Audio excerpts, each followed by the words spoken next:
Vlakith. Vlakith! I have wielded your fury as a blade, roared your wrath as a dragon. Yet I crawl among my own people, low as an asp's belly. Skaketh!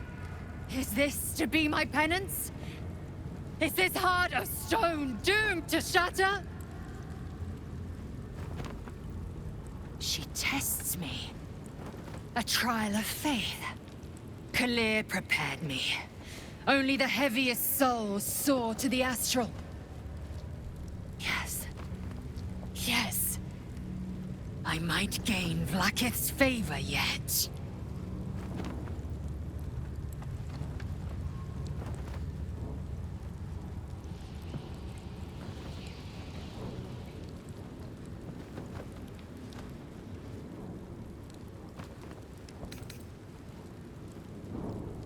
Silence! I must think.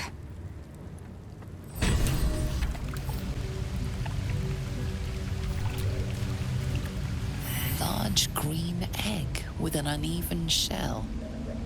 You can see a vague outline of something within it.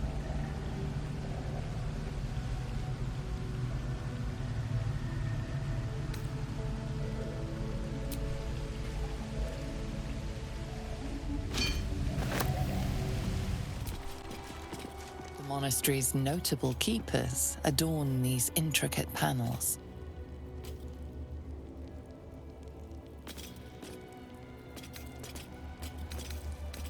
Evensong before the Zenith Day, celebrated by Dawnmaster Stockhold. Dawnmaster Welkin Glory beckons forth the rising sun in Lathander's name.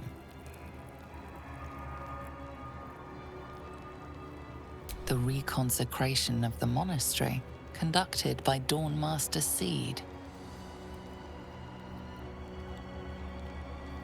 Dawnmaster Vasaid wielding... The rest of the inscription and picture has shattered away.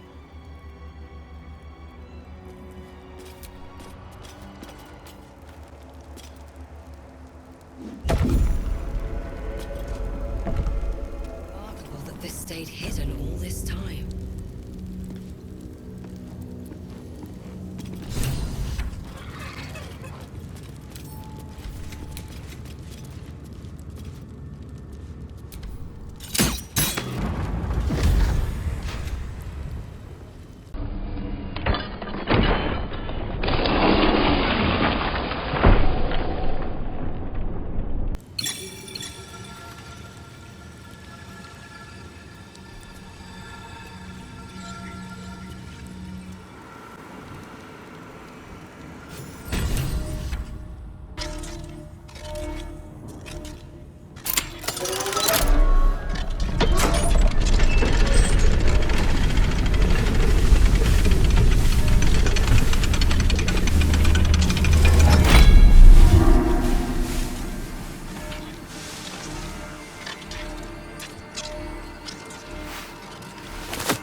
Tila Vlakith, has our queen sent a knight to slay me with his own blade? Such informality, child. Does Justil Kithrak not command your respect? Your blade speaks for you, Kithrak. You've come for blood. Child of Gith, I've not come to kill you. I've come to aid you. Don't trust him.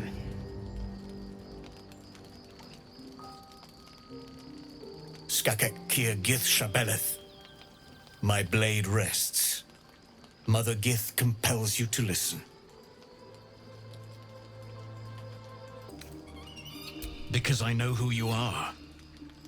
And I know about the Astral Prism. Within it lies the seed of Vlakith's demise. and I intend to help you bring it to fruition. Vlaakith's demise. Skaketh. I should run you through for suggesting it.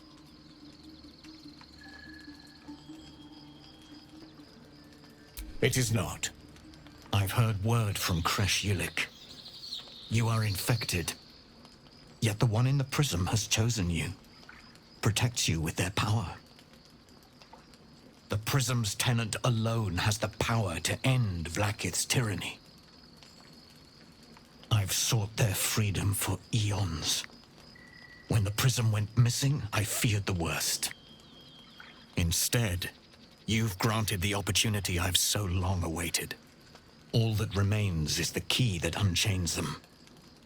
And I've found someone who I believe can provide it. Bring the prism to Baldur's Gate. I'll be waiting in a taproom called Shares's Caress. That is where we decide the fate of my people. Lae'zel, together we will break our chains and be Vlaakith's slaves no longer. I am no slave, just still Kithrak. The Undying Queen is my freedom. It is she who will purify me, and she who will ascend me. Lies, Lae'zel, every last one. There is no purification, no ascension. The Zaith Isk does not purify, it extracts memory and kills the infected. Nor does the Lich Queen glorify the ascended. She feeds on most all of them to grow her power and pursue godhood. Madness. You flood me with this heresy. I will hear no more of it.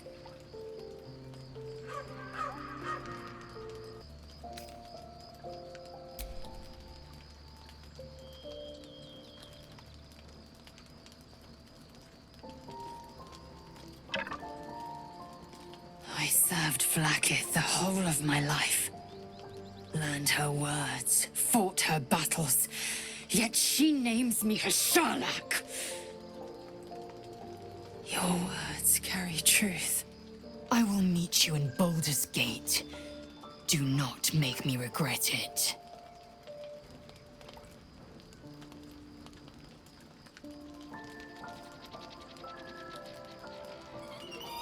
Lae'zel, I see Talak Magir in you, sister in freedom. Together we will be our people's light. Take this. It is a Quanith, a psionic detector. The Queen's warriors hunt you. The Quanith will sound you out when you come near their portals. Hear its cry and prepare for battle, or slip away. I should go. Vlaakith's gaze pierces the seas and skies. She believes me loyal, and I can't afford her mistrust. Keep the astral prism close. Let no one take it from you. Slay any who try. Now to Baldur's Gate. I'll be waiting, Lae'zel.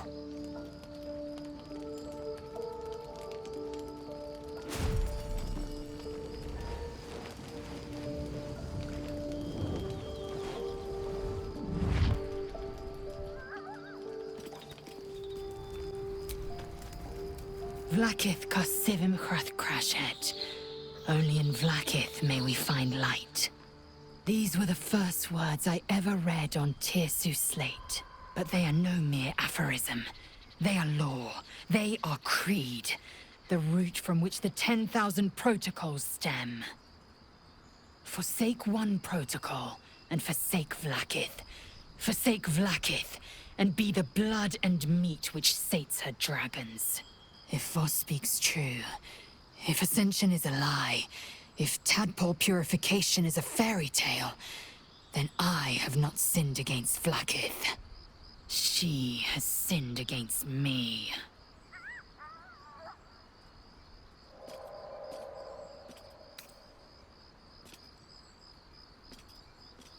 I'd never thought Vlaakith a tyrant, or me as a vassal.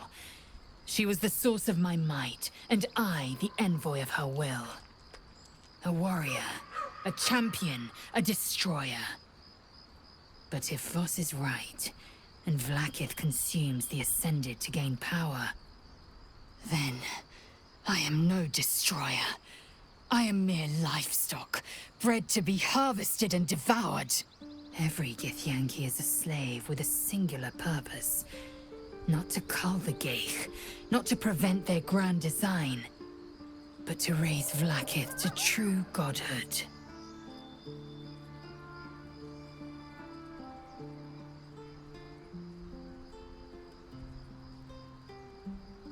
Ascension is a young Githyanki's greatest honor.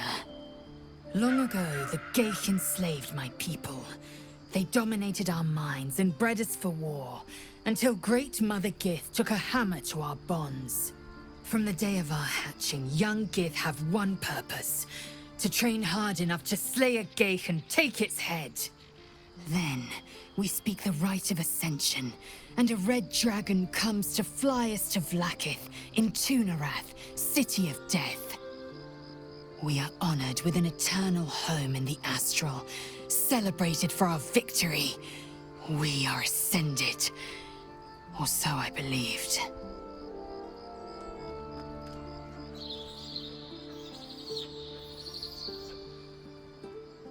I don't know. I can't know. And that drives me mad.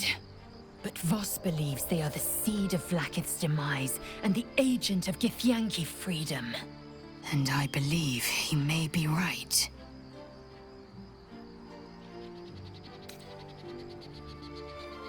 Yes. I'd like time to think. We'll meet Kithrak Voss at Shares's Caress in Baldur's Gate. Until then, be vigilant. Vlaakith's eyes are upon us.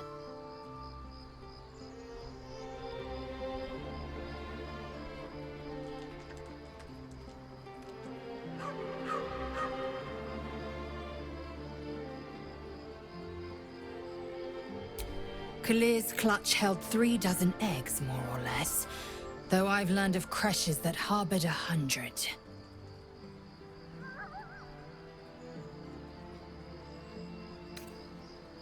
Shukiani. Githyanki chosen by Vlaakith herself to bear young. The Queen assigns when and where they must lay, and how many eggs they must bear. The Shukiani pass their eggs in the material plane. In the astral, time barely passes. It is a meticulous process, carefully timed so that the eggs hatch at once. Humanoid. How I despise the term. Githyanki are quite superior to humans. Our biology slates state that Githyanki came to lay eggs after we escaped Illithid enslavement and took to the astral plane. It's an asexual process, a favorable change by any estimation. Hideous to imagine a life where I couldn't partake in the pleasures of sex without the looming threat of bearing children. Go on then.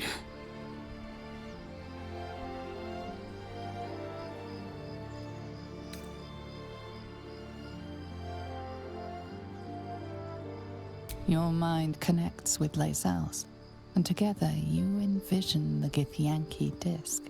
Another part of the Orpheus tale. This one has been translated to Common. Fine. The Prince of the Comet, Part 2. The Prince of the Comet, Orpheus himself, led his honor guard into battle. Their red dragons bellowed with righteous anger, and the heavens erupted. The glorious prince cried to all who could hear him, "Praise be to my mother Gith, the queen of the one sky, sacrificed to the hells by the renegade Vlaakith." But the true heir, the Prince of the Comet, could not overcome Vlaakith's knights and their ill-gotten worms. Mighty Voss, Gestil Kithrak, lit the astral sky aflame. When the ash had cleared, beloved Orpheus was gone. True heir, glorious prince, there's no greater crime than to exalt the pretender called Orpheus.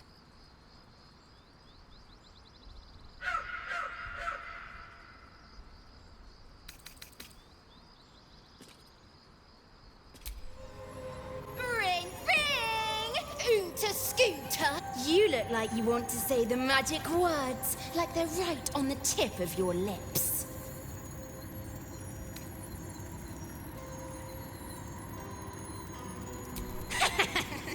I sure love it when they beg.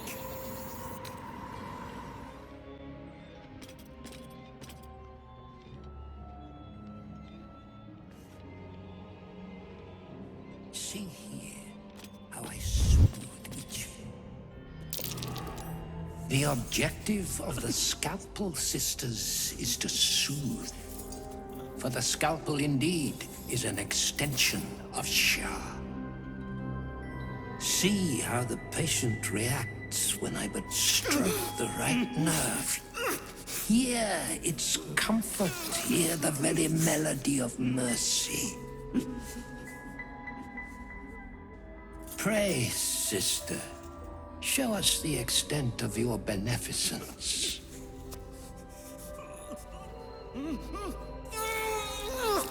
Stop. Stay your hand, for it slaps where it should stroke. We can hardly hear the patient's sighs of solace.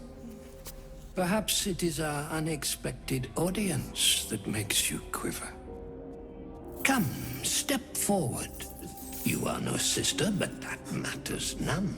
Every student is welcome. Absence. Absence. No other word captures the heart of Shah so very perfectly. It is the scalpel-led journey that leads from pain to peace. See?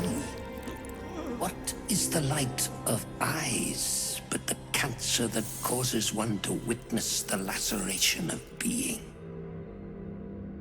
If light is the symptom, then darkness is the cure.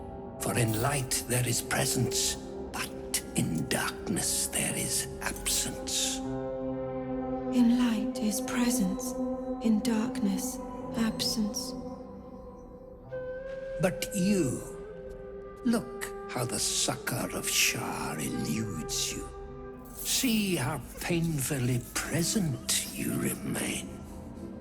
We do not wish to see you suffer so. Let us cure you.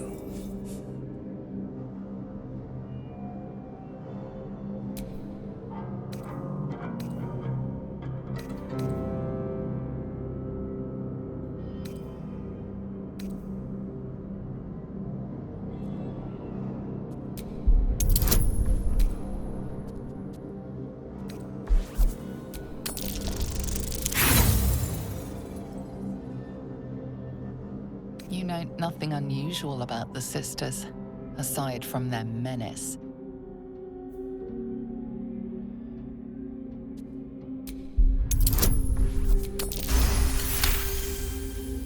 You remember Ashara and Maxim. Go forth and sow doubt, but do not compel it, for only the willing may know the lady's embrace.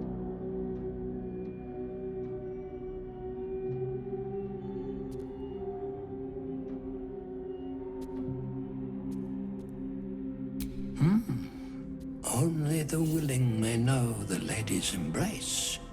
You know her teaching well.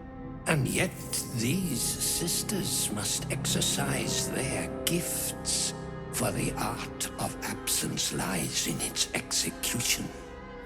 How to proceed? I wonder.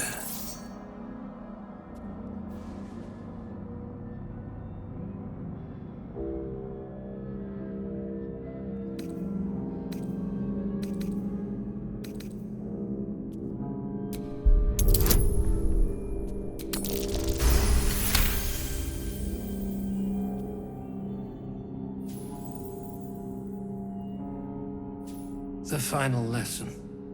Yes, for to teach absence, one must become absent. I see now. By example, I must edify and quell the light that blinds us.